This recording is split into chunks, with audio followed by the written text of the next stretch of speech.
ជាតិសាសយើងខ្ញុំមើល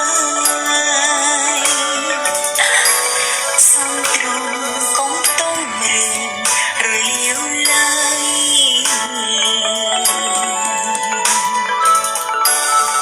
វីបងបាំងខ្មាំងរលីអន្តរាយខំក្រងយើងក្នុង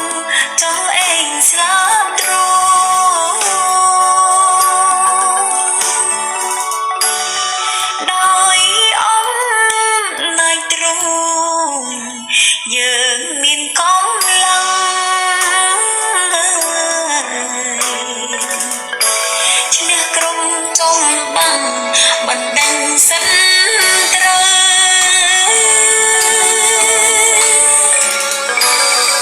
សូមទ្រង់តូចមើលហើយបងហាញផ្លូវ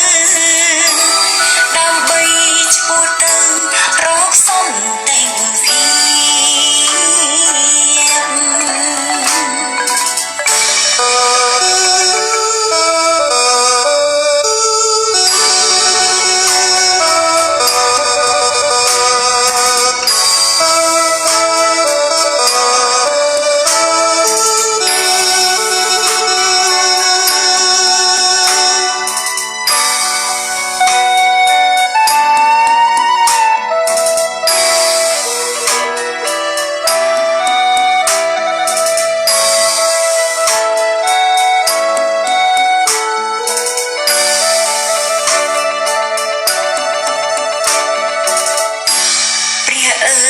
តតមើលជាតិសាសយើងខ្ញុំ